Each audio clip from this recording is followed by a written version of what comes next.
What's going on, everyone? Coming up on today's show, we're going to break down an ESPN roster projection article. And what I want to share with you guys are some of the surprise cut candidates that ESPN made that, well, surprised me. So let's start off going in somewhat of a proper order for a roster breakdown.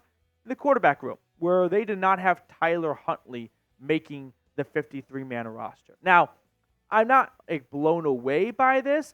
The other three quarterbacks they had on their roster were, of course, Watson, Winston, and then you could guess Dorian Thompson-Robinson. The Browns are not going to take four quarterbacks onto their active 53-man roster. I do believe they will take three quarterbacks onto their active 53-man roster. I think the Browns over the last 2 years have learned just how important it is to have a strong quarterback room, top to bottom, and not just rely on one guy at the top, since they, started 5 different quarterbacks last year. But I truly am torn on QB3. Part of me doesn't believe the Browns are going to move on from Dorian Thompson-Robinson after just one season, where I believe, and this might not be a popular opinion, he showed serious improvement from his first game against the Ravens to the last time he started against the Broncos. Like, he was kind of tossed into the fire, so to speak. But Tyler Huntley, I feel like, was signed for a little bit of a reason, and it wasn't just to do some cardio in the spring. I mean, Huntley's got way more experience than DTR. He has started a playoff game. Sure, they ended up coming short against the Bengals, but it came down to the end. Remember the 99-yard touchdown flip, near touchdown for the Ravens? Instead, it's a pick six or a scoop and score for Cincinnati. So we're going to have a quarterback battle between Tyler Huntley and DTR. My guess is that the loser, or maybe even the winner, will likely just get traded if a team loses their starting quarterback during the preseason, like we saw last year with Josh Dobbs going to the Cardinals as Colt McCoy was injured at the time still. So I don't really know what's going to happen at QB3. It's going to be a fun battle to watch. But make no mistake, everyone should be very relieved that the Browns' quarterback battle is for the third quarterback spot. People are going to get up in arms over this. I know this fan base, and I love this fan base for this reason. They're going to come at each other's throats over who the third quarterback should be. And they're not wrong for that, because last year, the third quarterback started games for this team. But just take a moment to appreciate that now Browns fans are in a spot where all we've got to do is fight over the third quarterback and no longer the starting quarterback. Moving on to our second notable cut that was not on ESPN's roster projection, running back Pierre Strong Jr. Now, this might not seem like a big surprise to you, but it's a little bit of a surprise to me for a couple of reasons. One, when you look at ESPN's roster projection, they've got Jerome Ford, Foreman, and Nyheim Hines making the 53-man roster. No, Nick Chubb was not cut. We'll get to Chubb in a moment. But I think Pierre Strong Jr. not being on the 53-man roster is a little bit of a surprise because of his special teams value. The Browns, like all of the 32 teams, are going to have 2 kick returners this year. Teams have to have 2 guys set up in the landing zone, which is the goal line to the 20-yard line. And Pierre Strong Jr. and Jerome Ford were running with the first-team kick return this year. So I think the Browns, who traded for Pierre Strong Jr. about 12 or 11 months ago now at this point, would be somewhat reluctant to move on from him already because of his special teams upside, especially with Jerome Ford potentially slated to have some running back duties, with Nick Chubb maybe missing some early games in the season. If Jerome Ford's busy being the RB1, who's helping Nyheim Hines, who's coming off a torn ACL, as a kick returner? My thought would be Pierre Strong Jr. Now, Nick Chubb not on the list because ESPN had Nick Chubb starting the season off on the PUP list. If Nick Chubb enters training camp on the active PUP list, which by the time you're watching this, you probably already know the answer to that question, but if he stays on the PUP list for all of training camp, he gets removed or he gets moved to the reserved PUP list. If you're on the reserve PUP list, you are out for a minimum 4 weeks, and after 4 weeks, a 5-week practice window opens. And if you don't return after that, you're done for the season. I don't think we're going to see Nick Chubb start on the PUP list. He may not be ready week 1. He may not be at 100% for week 2, but I don't think we're going to see him get shut down minimum 4 weeks. I don't. I feel like his rehab progress and the leakages and what we have seen so far all points to Nick Chubb being closer to ready for September week 1 than week 5 in October.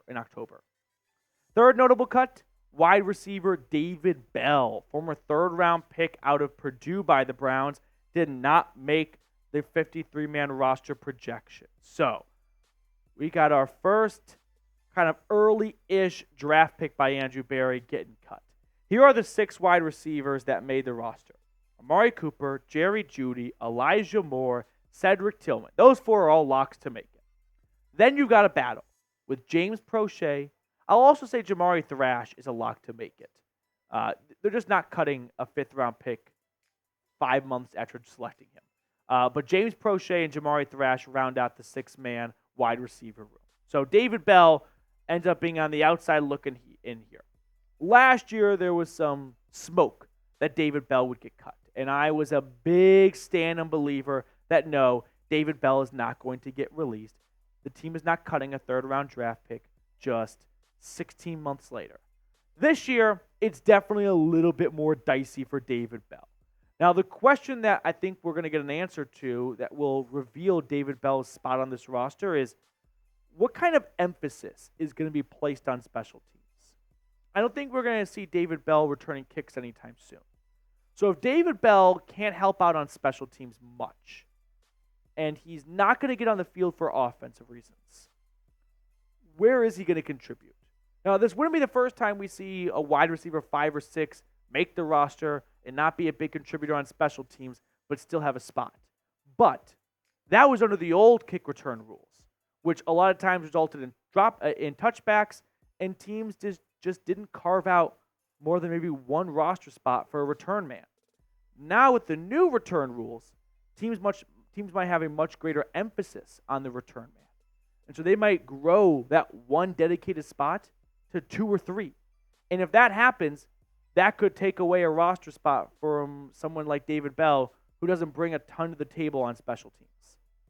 Now, before we get to the rest of ESPN's roster projection, today's show is sponsored by our friends over at Game Time. If you love summer baseball and want to catch a Guardians game or any other major league team, you're going to want to give Game Time a shot. Game Time is an authorized ticket marketplace of Major League Baseball, which makes getting tickets faster and easier. Prices on the Game Time app actually go down the closer it gets to the first pitch. One thing I really like about Game Time are their flash deals. Save even more with exclusive in-app deals on select seats ahead of the game or event. Plus, they offer the Game Time guarantee. If you find tickets in the same section and row for less, Game Time will credit you 110% of the difference. Take the guesswork out of buying MLB tickets with Game Time. Download the Game Time app, create an account, and use code CHATSPORTS for $20 off your first purchase. Terms apply. Again, create an account and redeem code CHATSPORTS for $20 off. Download Game Time today. Last-minute tickets, lowest price guaranteed. Fourth notable cut, and maybe the most notable of all, defensive tackle Siaki Ika. I feel bad for Siaki Ika because I don't know if he consumes any of this stuff, but every time we see a surprise cut article or video, his name's always on it. And that's got to wear on you mentally. But here are the 10 defensive linemen that made the roster. Myles Garrett, Darius Smith, Okoronkwo, Alex Wright, Isaiah McGuire, all at the defensive end position. Dalvin Tomlinson, Shelby Harris, Maurice Hurst, Quentin Jefferson, Mike Hall, all at the defensive tackle position. And all of a sudden, Siaki Ika, 3rd-round pick out of Baylor last year, finds himself on the outside looking in. Now, last year, Ika was mostly a healthy scratch for the year. When he did start to get some PT towards the end of the year after Maurice Hurst went down, he never even got on the stat sheet. Like, the Browns took an absolute tree stump of a human being in round 3. 6'3", 335 pounds. And Jim Schwartz said, we want to turn you from a dump truck into a Ferrari. When I think in reality, Siaki Ika was always meant to be a dump truck, meaning like he's not supposed to be some fast athletic specimen. He is supposed to be a guy that swallows up 1 or 2 offensive linemen and frees up linebackers to get into the backfield. But the Browns and like most of the league, that's not the way that they are trending towards when it comes to defensive linemen. The name of the game is get after the quarterback. And do you know what place the quarterback hates getting pressure from the most? Right up the middle. So I think the Browns under Jim Schwartz are looking for more of pressure setters and toners from their defensive tackles. And that's reflected with the draft pick of Mike Hall, who had an incredible 40-yard dash time despite being a defensive tackle. Quentin Jefferson, a good pass rusher from the interior. Now, why they drafted Siaki Ika, if that was the plan, I don't really know the answer to that question. But what I do know is Siaki Ika is definitely fighting for a roster spot. Now, before we get on to the rest of today's video, just a quick plug and reminder. If you like the content we're doing, just go ahead and hit that thumbs up button. It really would help the channel out a lot. And if you're not subscribed, please go ahead and do so. Fifth and final notable cut here, it is rookie linebacker Nathaniel Watson out of Mississippi State.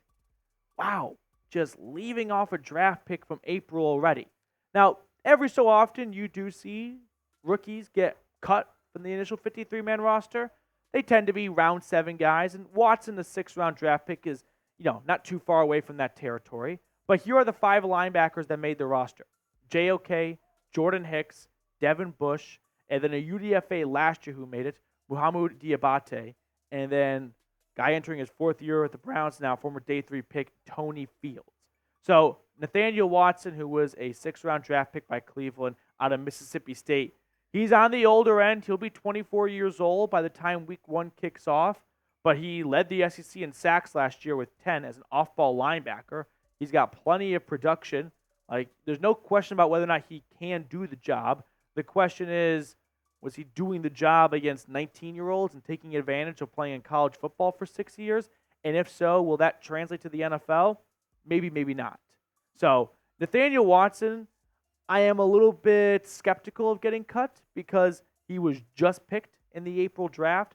Now, the Browns had a lot of veterans going into the draft, and Andrew Berry did make a comment when the draft was over that he tried like hell with the Vikings to get a deal done to move out of some picks.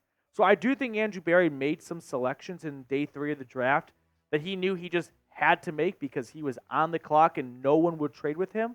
And maybe he knows because of that, some of these guys are destined for the practice squad even in year 1. But at the same time, when we go through ESPN's entire roster projection cuts, look how many players were left off the 53-man roster that were drafted the last just 3 drafts. All of the last 3 picks, Nathaniel Watson, Miles Harden, and Juwan Briggs from April, did not make the 53-man roster. Siaki Ika, Luke Whippler from last year's draft did not make the roster. David Bell, Cade York, he's back on the roster, so I got to count him. Michael Woods, Isaiah Thomas. We're looking at 9 draftees from the last 3 years not making the roster. There are going to be some guys on that list there that don't make the roster. I don't think the number is going to be very high. I don't think it's going to be as high as 9.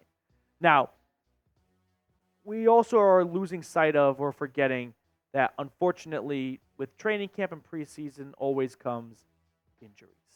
And when we come at each other's throats during the months of July and early August over who's going to make the roster, we forget that roster spots are going to open up. And if you don't believe me, just look at the last 2 years. I'm looking at 6 players that were locks to make the roster. Jakeem Grant, Michael Woods, Jacob Phillips, all suffered season-ending injuries before roster cutdown day. That opened up 3 roster spots. So when you look at those 9 recent draftees that get cut, factor in they may be the ones that get injured, as crappy as that is to say out loud, it's the reality, or it may be somewhat beneficial for them because it could come at a position they play, and that opens up a roster spot for them. So with all that being said, give me your surprise cut candidate.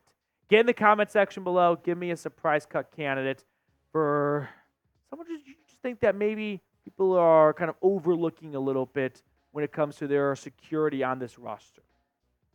All right, we're going to bring on producer Trizzy Trace. Trace, which card do you want to go with? I'm liking the 7 of hearts today. 7 of hearts? Yep. All right, I'm going to go with the 2 of diamonds. No, I did that 2 days ago.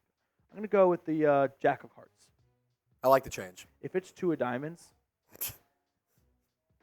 what'd you say? I said 7 of hearts. No, 5 of diamonds. 5 of diamonds. I hate when you do that. I know, that's why I like doing it.